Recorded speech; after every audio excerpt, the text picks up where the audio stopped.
When we step off our yoga mats, we take what we've learned with us. These are the stories of those living their yoga. This is After the Mat.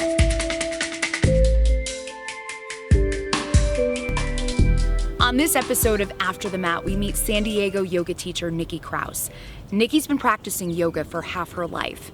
And as I sit down with her, she explains that she suffered from an illness in 2016 that she never saw coming. And after living a predominantly healthy lifestyle, Nikki explains that sometimes the unexpected can happen to anybody, even when you think you'd be in the clear. Here's our interview.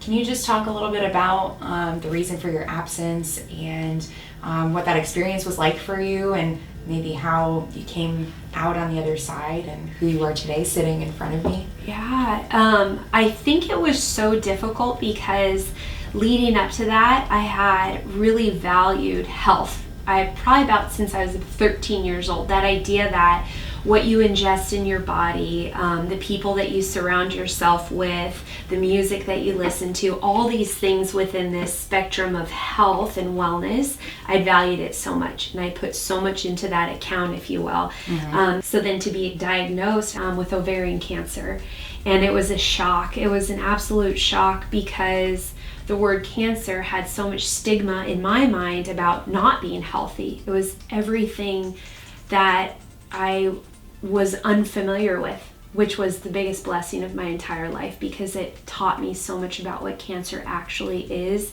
and what it's not, that cancer affects everybody. It does not discriminate. And the more and more we can talk to that, I think that's very foundational for us as a human society. I can't imagine the flood of emotions you must have been feeling. What was that like for you? So it was one of those like phone drop, what? And I was sitting next to my mom, and my aunt and my cousin were over, and I shared with them, and I couldn't even say the word. When we go through something, it's the people around us that get affected the most. They were the ones that were like crying, concerned, worried. I was more like, I looked around and I was like, should I fake cry? Like Hollywood, okay, you got cancer, cry, shed the tears. Because I actually wasn't. I was more, what? No, what? Kind of doing that whole back and forth of what, why me, are you sure? What does this mean?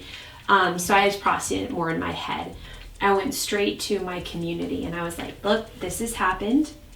I don't know what it is, but I'm going through this. And I got a flood of love, support, and a lot of people came up and told me their story and were completely vulnerable about it. And that was the most healing part, that when someone has gone through something similar to you, whereas, your friends and family, they can tell you they love you, but when you're in it, I couldn't process any of that until someone actually that I knew had the same thing or a similar experience shared. That was like the best healing element, because they got through it and they were fine. One huge relationship that really showed up in my life was my mom. I thought at a certain age, like, your mom is like, okay, my job is done, but she is, had been a practicing nurse for many years, and she showed up and she did not leave my side. And it wasn't in an overpowering way. Her love just was like, oh, I'm going to be okay. I'm not alone in this. What was the welcome like when you came back to the studio as an instructor? Overwhelming. Overwhelming. I mean, it was a lot. And at the same time too, I felt lucky that I was able to even share my story, and people were excited to have me back. And that was also such healing medicine, to know that you're missed. Like, for people to tell you that they miss you, like, it meant so much to me, and I have to give that now to people. Now that you're an instructor, after dealing with all of this, do you have a different outlook? I think one thing that came up was taking time off and then going back to my mat. And I put so many years in that I thought that there would be a lot of muscle memory, and there was, but there was also this bridge of not practicing physical asana. There's other practices I did, but not practicing asana, into being able to teach. That bridge, I felt like a brand new student. I mean, I remember down dog, my heels were lifted off the mat, and the benefits that came from that was now when I teach, I remember what it feels like to be a beginner. So when I see students, I don't always assume that they're going to be a certain way on their mat. I see them exactly for what it is in the moment and support that as much as I can without needing them to shift to be a certain way because it's a certain level class. Like, it just broadened my perspective that we're all going through something, and to teach to that.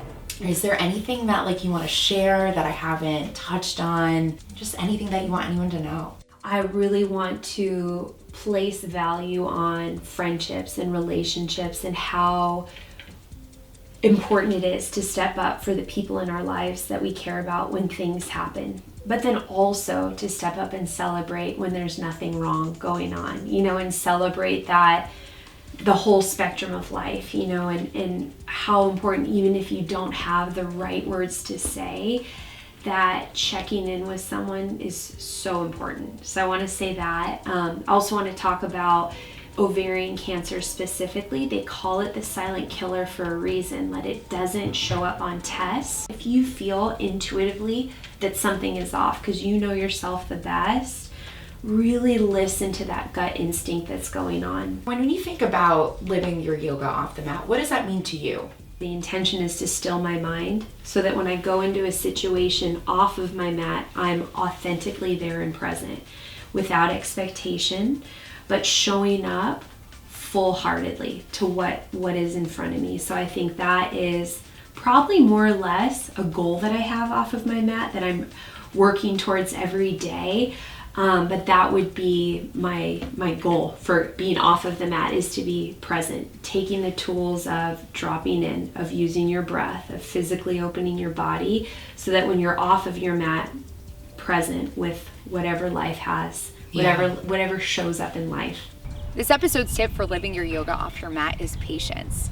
We seem so primed for instant gratification that when we actually get what we want, chances are it's only a matter of time until we want something else.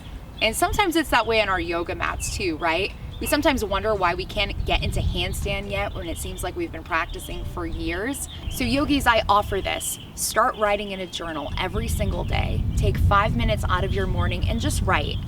Any thoughts and feelings that you have, it doesn't have to make any sense. Just write it down. Because oftentimes when things live in our heads, things feel very overwhelming.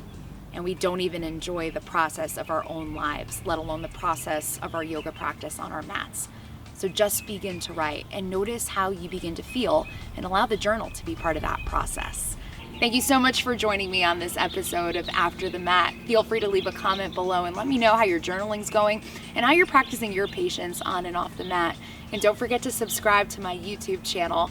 Thank you so much for joining me on this episode. I'm Sarah Pula. Till next time, namaste.